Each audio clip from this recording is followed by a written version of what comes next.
ahoana marina angala-bato indray eo amin'ny fifidianana ho avy.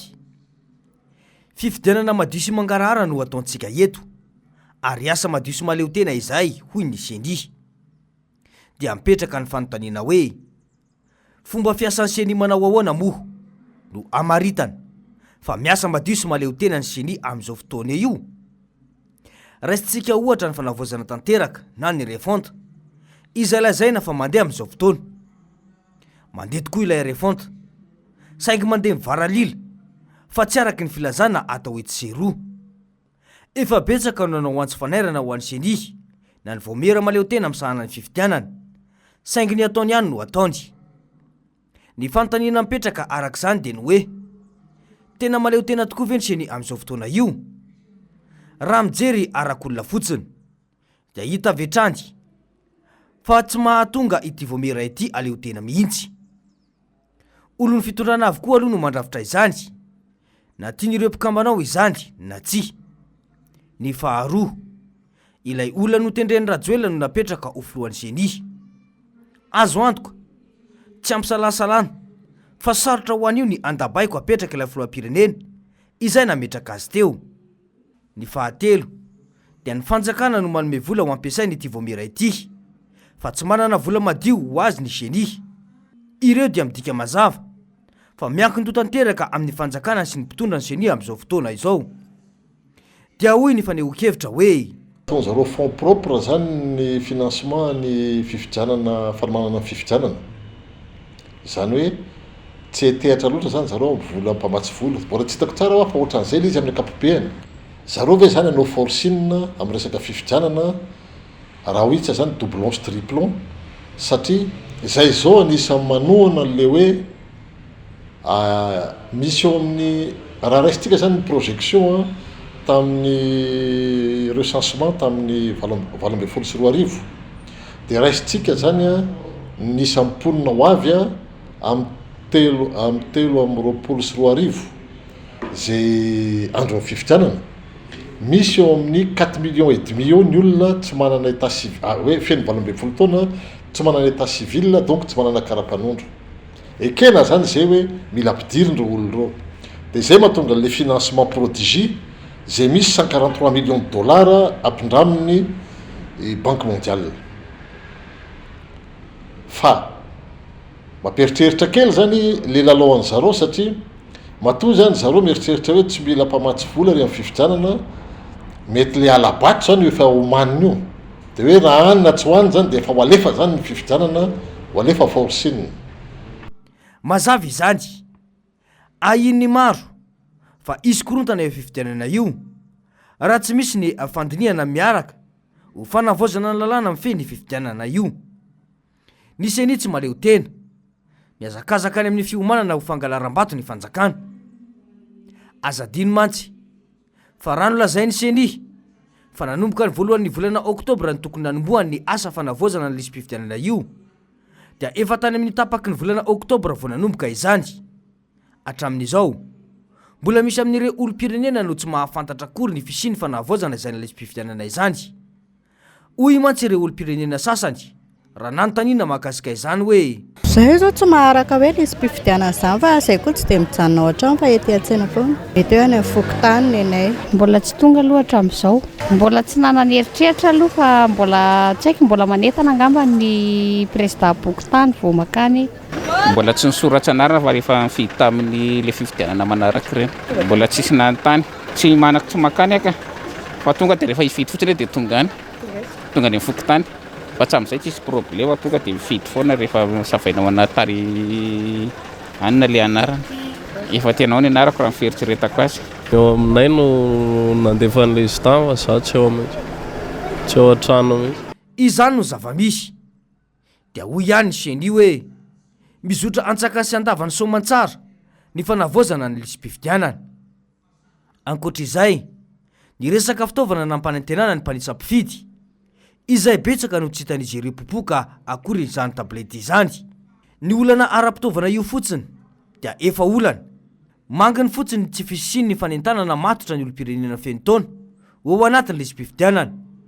Matoa ireo olom-pirenena sasany ireo tsy mahafantatra akory ny fisian'io fanavaozana io, dia ny serasera mihitsy no tsy misy. Mazava be fa manana olana arabola ny seny ka miandro vola mba ho ampiasaina avy any amin'ny governemanta. Izany ve dia mbola ilazana fa maleo tena? Nambaran'izy ireo ihany koa moa fa mila manenjika isana mpifidy ho ambony ka isan'ny antony natanterana ny fitsarana amin'ny tetivohitra mba anomezana kopisy karapanondro vahobe. Olona teto tapitrisa isitraka izany ary ho tonga 5 tapitrisa hatrany amin'ny volana Desambra 2024. Tsy tahotra tsenatra akory ilay seny. Nanao fifanarahana tamin'ireo sendika mba ampidirana ny mpiasa amin'ireo sehatra tsy miankina ho ao anatin'ilay isym-pifidianana. Triplon ny tanjona satria maika ny anenjika isa fotsiny. Hoy indrindra mantsy ny fanazavana izay nataon'ireo firaisamonim-pirenena hoe ny onivony seny dia mamaika dia ny hoe ampitombo atratrarana an'le isa ao anatin'iny. Fa raha ohatra ka mandeny dia tena mifanipaka ny lalàna mihitsy zany ao anatin'iny satria ny fanisana nge dia onivon'ny fokotany anankiray. Izany manao ny validation iny zany raha ohatra ka any amina toerana. Raha ohatra ve fa nisoratra le olona anatin'ny fokotany misy anazy dia avy koa mbola voaray aty amin'ny toeram-piasana izy ao anatin'iny dia ahoana indray ny ahafahana mijery an'izay le hoe lasa miteraka indray izay le hoe voasoratra indro le olona ao anatin'iny any zany lasa mahavalalana mihitsy zany raha ohatra ny fomba fijery ao anatin'iny. Mazava izany. Rehefa naharaka ny fomba fiady ny olom-pirenena ka nitabataba momba izany dia nemotra indray ny seny tahaka ilay hoe notapana tao anatin'ny filan-kevitry ny minisitra ny alarobia 7 ny volana Oktobra lasa teo fa noho ny amena sy ny fahitana fa tsy maraka ny filana misy ny tranom-pirenena nasionaly na ny imprimerie nationale dia nankatoavina ny fahafahana manetsika ireo tranom-pirinty tsy miankina manampy ny tranom-pirinty nasionaly. Isy noho izany ny fepetra manokana nambara fa manaja ny voalazan'ny lalàna tamin'ny 5 ny volana Janoary 2024 mikasika ny tsenan'asam-panjakana mba hahafahana mandeha aingana kokoa. Adevitra tsy ny fankahitana momba an'io ary nampitombo ny aia politika fa mitsy tesi-drasy ara-pifidianana tao ambadika. Niverina tamin'ny teny tamin'ny ora farany ihany koa io fanapahan-kevitra io. Nolazaina fa ireo taratasy tsy manana lanja ara-pitsarana no ataony tsy miankina ka tsy ao anatin'ny karapanondrona ny CEN. Orinasan'iza no omena tsenam-panjakana ao anatin'izany. Tsika miresaka zao ne tsisy sécurisation les opérations carte d'identité nationale fa misy probabilité zany misy blanchiment afaka atao. Blanchiment zany hoe olona tsy manana zo ifidy ohatra lafa lasa mifidy ohatra etsetera mety misy olona koa ifidy 3, 4, 5 hoe miainga zany izy ifidy any Ambatondrazaka any Moramanga ohatra dia isaky ny tanan-dehibe izy afaka manana karapanondro vaovao afahany mifidy satria nahoana tsy misy mihitsy ny contrôle io état civil resahany zareo zarain'io sy ny karapanondro vaovao ny tena marina zany tokony tsika zany tokony apiasa ohatra hoe apiasitsika satellite dia amin'izay fotoana izay hoe voafehy tsara le opération. Raha tsy diso misy orinasa-panjakana sinoa nanao proposition tamin'ny fanjakana azadino fa sinoa 1,4 milliard d'habitants ny an'zareo tsisy doublon 1,4 milliard d'habitants satria ny azy mandalo satellite daholo ny zavatrehitra ary ny azy vao mietsika ny olom-pirenena ray dia fantatra hoe ianona lasary. Ny atsika mbola latsaky ny 30 millions d'habitants dia efa mikontana satria tsy manana volonté politique le fanjakana hanao zavatra madio. Azo inona ve izany zao fa tsy niparitaka ny lasitra na ny matrisy ny ireny taratasy-panjakana ireny amin'izao fotoana izao taoriany io fanapahan-kevitra iny. Azadiny mantsy fa tonga dia notendrena nandritry ny filan-kevitry ny minisitra io ihany koa ny tale general ny tranom-pirinty izay mpisolo-toerana na intérim.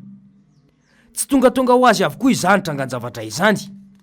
Raha tsy ny seny no asaina miasa mafy dia ny ministera ny atany satria misy fifandraisany ireo na tiana na tsy tiana amin'izao firafitry ny seny izao.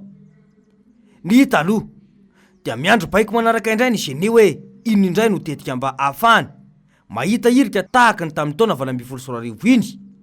Ny teboka fahatelo izay tsy azo sonotry ny avina dia ny fahalalahana manabe ny olom-pirenena ao anatin'ny antoko politika. ny antokon'ny fitondrana afaka mamory olona, afaka manapaka arabe, afaka manao izay daniny kibony amin'ny famoriana olona. Fa ataon'ny fanjakana kosa ny fomba rehetra, anakanana ny hetsika rehefa ny antokotima no mamory olona. Tsy miteny ny génie, tsy miteny ny ministerany atany. Misy antony izany fahanginana izany, fa tsy tonga ho azy. Izany ve no etsitsika hiatrika fifidianana madio sy mangarahara, kanefa mbola voafanomanana aza, efa ahitana fitanilana sahady? Fa ahoana mariny?